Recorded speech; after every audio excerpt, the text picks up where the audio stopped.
तो अगर आप टीचिंग लेसन्स की टेस्ट की प्रिपरेशन कर रहे हैं तो आज का वीडियो आपके लिए बहुत ही इम्पोर्टेंट होने वाला है, क्योंकि इस वीडियो में मैं आपको वो चीज़ें बताऊंगा और सिखाऊंगा जो सारे यूट्यूब पे आपको कहीं नहीं मिलेंगी। और इस वीडियो में आपको ये भी पता चल जाएगा कि अगर आप टीचिंग लेसन्स की टेस्ट की प्रिपरेशन कर रहे हैं तो आपको स्टार्ट कहाँ से करना चाहिए और कौन सी चीज़ें जो है वो पहले पढ़नी चाहिए, ताकि आगे आपको सारी चीज़ें समझ में आना शुरू हो जाएं। तो चलिए आज का लेक्चर एक क्वेश्चन के साथ शुरू करते हैं। तो अगर मैं आपसे एक सिंपल सवाल पूछूं कि टीचर का काम क्या होता है, तो ज़्यादातर लोग कहेंगे कि सर टीचर का काम होता है पढ़ाना, टेस्ट लेना या मार्क्स देना। ये सब हाफ ट्रुथ है। रियल टीचर वो होता है जो स्टूडेंट्स की सोच को मेजर करता है, उसकी कमजोरियों को आइडेंटिफाई करता है और उसकी लर्निंग को इम्प्रूव करता है। अब शॉकिंग बात सुनो, टीचिंग लेसन टेस्ट में ज्यादा स्टूडेंट सिर्फ एक वजह से फेल होते हैं। उनको टेस्ट, मेजरमेंट, असेसमेंट और एवोल्यूशन का क्लियर डिफरेंस नहीं आता। और एग्जामिनर क्या करता है, सेम वर्ड्स को घुमा फिरा के पूछता है, आपको कंफ्यूज करता है और आप क्वेश्चन का गलत आंसर लिख के आते हैं। लेकिन मैं गारंटी देता हूँ आज का लेक्चर आपके लिए गेम चेंजर होगा। आज के बाद आप कभी कंफ्यूज नहीं होंगे। हर ट्रिकी क्वेश्चन आप 1 मिनट में सोल्व करेंगे और एग्जामिनर को भी कंफ्यूज कर देंगे, क्योंकि आज हम डेफिनेशन नहीं, real life example plus deep conceptual flow के साथ सीखेंगे test, measurement, assessment and evaluation. और याद रखना, अगर आपने ये लेक्चर स्किप किया तो आपका पेपर में कंफ्यूजन होना गारंटेड है। और याद रखना, टीचिंग सिर्फ पढ़ाना नहीं होता, ये एक कंप्लीट साइंटिफिक प्रोसेस होता है जहाँ टीचर ये समझने की कोशिश करता है क्या स्टूडेंट ने वाकई सीखा है या नहीं।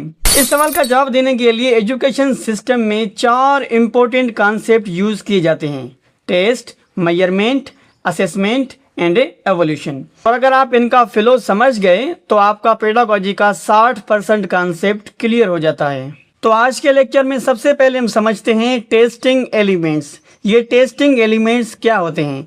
तो अगर आपसे सीआरक्यूज में क्वेश्चन आया कि व्हाट आर टेस्टिंग एलिमेंट्स, तो there are 4 testing elements: test, measurement, assessment and evaluation. तो एक एक करके इन चारों को समझते हैं। और याद रखिएगा, जो मैं डेफिनेशंस आपको बता रहा हूं आपने अपनी कॉपी पे ज़रूर लिखनी है। तो सबसे पहले बात करते हैं व्हाट इज टेस्ट। ये टेस्ट होता क्या है। डेफिनेशन देखें, set of questions having correct answers that a person usually answer orally और इन राइटिंग। यानी क्वेश्चंस का वो सेट जिनके करेक्ट आंसर हों और स्टूडेंट्स आपको अक्सर करके या खास करके ओरली यानी ज़बानी या राइटिंग में आंसर करता हो, तो उसको टेस्ट कहते हैं। अब यहाँ पे एक इम्पोर्टेंट चीज़ देखें, test is considered as tool, device और इंस्ट्रूमेंट ऑफ डेटा कलेक्शन। यानी टेस्ट को समझा जाता है, क्या समझा जाता है, टेस्ट को एक टूल समझा जाता है। आप उसको डिवाइस भी कह सकते हैं या इंस्ट्रूमेंट कह सकते हैं। किस चीज़ के लिए? डेटा कलेक्शन के लिए। यानी अगर हम सिंपल वर्ड्स में समझें तो टेस्ट असल में एक टूल होता है जो टीचर यूज करता है ताकि वो स्टूडेंट्स की लर्निंग का एविडेंस कलेक्ट कर सके। सिंपल अल्फाज में टेस्ट वो सिचुएशन होती है जहां स्टूडेंट्स को कुछ क्वेश्चन दिए जाते हैं और उसका रिस्पांस लिया जाता है। अब एग्जांपल के साथ समझते हैं। मिसाल के तौर पे अगर आप अपना ब्लड प्रेशर चेक करवाते हैं तो वो भी एक टेस्ट होता है आपका। उसके लिए आप कोई टूल या डिवाइस यूज़ करते हैं। मिसाल के तौर पे ब्लड प्रेशर टेस्ट के लिए आप क्या करते हैं, कौन सा टूल यूज़ करते हैं? स्फेग्नोमेनोमीटर, ठीक है। और ऐसे ही अगर आप टेम्परेचर टेस्ट करेंगे, यानी अगर आपको फीवर है और आप अपना टेम्परेचर चेक करना चाहते हैं तो उसके लिए भी सेम आप टूल यूज़ करेंगे या कोई डिवाइस यूज़ करेंगे उस टेम्परेचर को मेजर करने के लिए, जैसा कि आप थर्मामीटर यूज़ करते हैं, एज यू ऑल नो। इसी तरह स्टूडेंट की टेस्ट को मेजर करने के लिए क्या आप यूज़ करते हैं? सेट ऑफ क्वेश्चंस यूज़ करते हैं। आप ऐसा क्वेश्चंस का सेट बनाते हैं जिसके करेक्ट आंसर्स होते हैं और उन क्वेश्चंस का स्टूडेंट या तो ओरली यानी ज़बानी या राइटिंग में आंसर करता है। तो यहाँ तक टेस्ट का कॉन्सेप्ट उम्मीद करता हूँ आपको समझ में आ गया होगा। अब टेस्ट के बाद क्या होता है, आपसे एक सवाल है कि अगर आप बच्चों से टेस्ट लेते हैं तो टेस्ट कंडक्ट हो गई, अब आगे आप क्या करते हैं? अब आगे आप मेजरमेंट करते हैं। अब मेजरमेंट क्या होता है? इसको समझते हैं। यहाँ पे मैंने हर एक चीज़ की डेफिनेशन लिखी हुई है ताकि आपको CRQs में अगर क्वेश्चन पूछा जाए तो आप इजीली उसका आंसर लिख सकें। यहाँ पे आपसे सवाल है व्हाट इज़ मेजरमेंट, यानी मेजरमेंट क्या होती है। जो टेस्ट के बाद यानी आपने टेस्ट लिया बच्चों से, वो टेस्ट कंडक्ट हो गई, अब आप क्या करते हैं, अब आप मेजरमेंट करते हैं। अब मेजरमेंट का कॉन्सेप्ट क्या है, क्वालिफिकेशन और स्कोरिंग ऑफ टेस्ट और ऑब्टेन इंफॉर्मेशन इन क्वांटिटेटिव वे। तो यहाँ पे वर्ड क्वांटिफिकेशन का मतलब होता है नंबर देना, यानी आप क्या करते हैं, टेस्ट लेने के बाद आप बच्चों को नंबर देते हैं, या आप स्कोर कह सकते हैं, स्कोर ऑफ टेस्ट, यानी उस टेस्ट में उस बच्चे ने कितना परफॉर्म किया, उसने कितना स्कोर लिया, आप स्कोर देते हैं उनको, या आप एज अ मार्क्स भी कह सकते हैं। ऑब्टेन इंफॉर्मेशन इन क्वांटिटेटिव वे, यानी वो आप इंफॉर्मेशन क्वांटिटेटिव वे में लिखते हैं। क्वांटिटेटिव वे में का मतलब होता है कि आप वो इंफॉर्मेशन नंबर्स में लिखते हैं।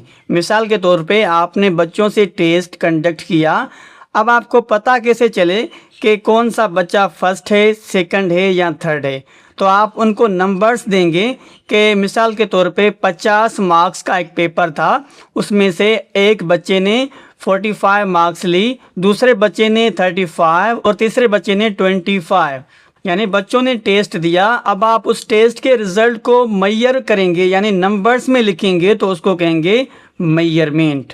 और इसका दूसरा नाम न्यूमेरिकल वैल्यू भी होता है, यानी आप टेस्ट लेने के बाद उस टेस्ट के रिजल्ट को क्या करते हैं, नंबर्स में कन्वर्ट करते हैं।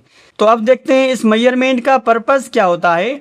To obtain quantitative data about a particular attribute or characteristic, यानी अगर सिंपल वर्ड्स में बात करें तो आपने जो बच्चों से टेस्ट लिया है या जो डेटा कलेक्ट किया है, उससे डेटा और बच्चों के कैरेक्टरिस्टिक्स यानी खुसूसियात को नंबर्स में जब कन्वर्ट किया जाता है तो उसको मेजरमेंट कहते हैं। और मेजरमेंट का पर्पस सिर्फ यही होता है कि बच्चों की कैरेक्टरिस्टिक्स यानी खुसूसियात को और उनके एट्रीब्यूटिव को नंबर्स में कन्वर्ट करना। मिसाल के तौर पे measuring height in centimetres, weight in KG और test score in percentage. Simple words में अगर समझें कि किसी भी हाइट वाली चीज़ को अगर आप मेजर करते हैं, नापते हैं, तो सेंटीमीटर से नापते हैं, ठीक है। इसी तरह किसी वेट को आप नापते हैं केजी में, इसी तरह आप टेस्ट को मेजर करते हैं किसमें, परसेंटेज में या नंबर्स में। यानी मेजरमेंट सिर्फ नंबर्स देता है, ये नहीं बताता कि स्टूडेंट अच्छा है या वीक है। अब मेजरमेंट हो गई, आपके पास टेस्ट भी हो गया, आपने बच्चों से टेस्ट लिया, मेजरमेंट भी हो गई। अब आगे क्या करना है, मतलब आपको पता चल गया कि ये बच्चा फर्स्ट नंबर पे है, ये सेकंड पे है, ये थर्ड पे। अब आगे आप क्या करेंगे जी, अब आगे वाला कॉन्सेप्ट आता है असेसमेंट का। अब असेसमेंट क्या होती है, इसको बेसिक से एडवांस तक समझते हैं, ताकि अगर आपको CRQs में क्वेश्चन पूछा जाए तो आप इजीली उसकी डेफिनेशन और उसके एग्जांपल्स लिख सकें। अब यहाँ पे आप असेसमेंट को देखें तो असेसमेंट क्या होता है। Assessment is a systematic process of collecting, analysing and interpreting information about a learner's performance. यानी असेसमेंट का मतलब होता है जो मार्क्स मिले हैं उनको समझना और उनका मतलब निकालना। या टीचर सिर्फ नंबर्स नहीं देखता बल्कि ये सोचता है स्टूडेंट किस चीज़ में स्ट्रॉन्ग है, किस चीज़ में वीक है, कहाँ इम्प्रूवमेंट की ज़रूरत है।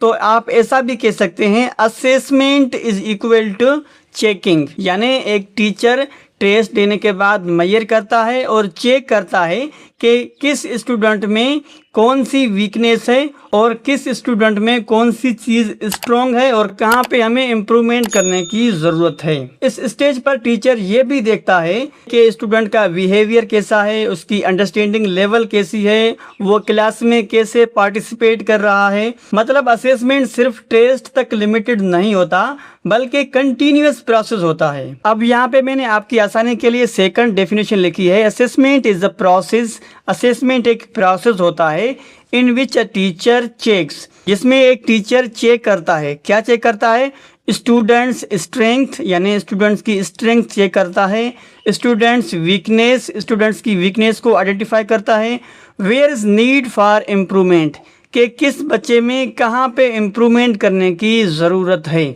ये तीनों चीज़ें चेक की जाती है असेसमेंट में।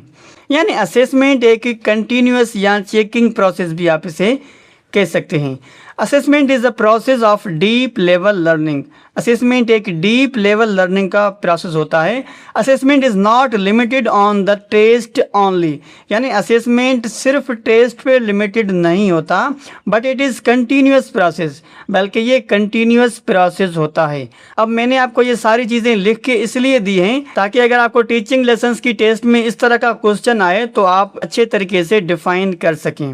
अब इसका पर्पस क्या होता है? पर्पस देखें, टू प्रोवाइड फीडबैक, यानी बच्चों को फीडबैक देना, आइडेंटिफाई स्ट्रेंथ, स्ट्रेंथ को आइडेंटिफाई करना, एंड वीकनेसेस, और वीकनेसेस को, कमजोरियों को, and guide instructions and learning. यानी असेसमेंट में एक टीचर फीडबैक देता है, बच्चों को बताता है कि बेटा आप में ये जो है वो आपकी स्ट्रेंथ है और ये आपकी वीकनेस है। अब आपने वीकनेस पे काम करना है, स्ट्रेंथ ऑलरेडी आपके पास मौजूद है तो आपने वीकनेस पे काम करना है, उस वीकनेस को आपने ख़त्म करना है। एंड गाइड इंस्ट्रक्शन, और इंस्ट्रक्शन देता है लर्निंग के लिए कि आगे आपको क्या करना है या ये वीकनेसेस आपको कैसे ख़त्म करनी है। तो ये सारा सिस्टम और ये सारा कॉन्सेप्ट क्लियर होता है असेसमेंट का। अब आपके पास टेस्ट भी हो गया, मेजरमेंट भी हो गई, असेसमेंट भी हो गई, तो अब आपके पास फाइनल क्या होता है जी? अब फाइनल आपके पास बचता है इवोल्यूशन। तो इवोल्यूशन क्या होता है इसको समझते हैं। सबसे पहले इवोल्यूशन की डेफिनेशन को देखते हैं। Evaluation is the process of making a value judgement about a learner's performance based on assessment data. मतलब सिंपल वर्ड्स में अगर इस बात को समझने की कोशिश करें तो इवोल्यूशन का मतलब होता है स्टूडेंट्स की परफॉर्मेंस के बारे में फाइनल डिसीजन देना। याद रखिएगा, इवोल्यूशन का मतलब भी जजमेंट होता है, यानी फैसला देना। और याद रखिएगा ये फाइनल डिसीजन होता है किसी भी स्टूडेंट की परफॉर्मेंस की बेस्ड पे। मिसाल के तौर पे आप क्या करते हैं इवोल्यूशन में, आप चेक करते हैं कि बच्चा पास है या फेल है। अब थोड़ा डिफरेंस देखें यहाँ पे असेसमेंट एंड एवोल्यूशन में। यहाँ पे दोनों चीज़ों में डिसीजन लिया जाता है, असेसमेंट में भी और एवोल्यूशन में भी। लेकिन डिफरेंस ये है कि असेसमेंट एक कंटिन्यूस प्रोसेस है, यानी आप उसको मज़ीद बेहतर कर सकते हैं ड्यूरिंग द असेसमेंट। लेकिन एवोल्यूशन में आप इसको बेहतर नहीं कर सकते, वो आपका फाइनल डिसीजन होता है, या तो आप पास होते हैं या तो आप फेल होते हैं। यहाँ एवोल्यूशन में आपको ग्रेड दिया जाता है, जैसे किसी बच्चे का ए ग्रेड आता है, किसी का बी, किसी का सी। ये आपका फाइनल हतमी फैसला होता है, इसको हम एवोल्यूशन कहते हैं। यहाँ स्कोर की बात करें तो किसी का गुड स्कोर आता है, किसी का एवरेज और किसी का पुअर, और ये आपका फाइनल डिसीजन होता है। ये आपके साथ टेक लगा रहता है जब तक आप सेकंड ईयर या सेकंड एग्जाम नहीं देते। तो evaluation is the final judgement of learning, यानी इवोल्यूशन आपका लास्ट फाइनल डिसीजन होता है, आखिरी फैसला होता है आपकी लर्निंग का। और इवोल्यूशन को दूसरा नाम दिया गया है ब्रॉडेस्ट स्कोप का। और याद रखिएगा असेसमेंट का भी दूसरा नाम है, मैंने आपको नहीं बताया शायद, तो असेसमेंट का दूसरा नाम अप्रेजल भी है, यानी उसको अप्रेजल भी आप कह सकते हैं, यानी चेकिंग करना।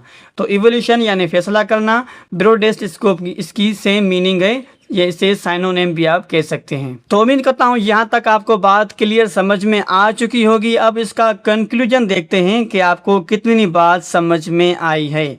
सबसे पहले हमने टेस्ट पढ़ा। टेस्ट का क्या काम होता है? डेटा कलेक्ट करना, यानी हम बच्चों से डेटा कलेक्ट करते हैं थ्रू सेट ऑफ क्वेश्चन से। ओके, क्लियर है। और टेस्ट के बाद हम क्या करते हैं? मेजरमेंट करते हैं, यानी हम बच्चों को नंबर्स देते हैं कि किस बच्चे के कितने नंबर आए, भले 1 नंबर 2 3 नंबर आए या 50 में से भले 0 नंबर आए, तभी हम उसको नंबर देते हैं कि आपका 0 1 5 या 50 नंबर आए हैं 50 में से।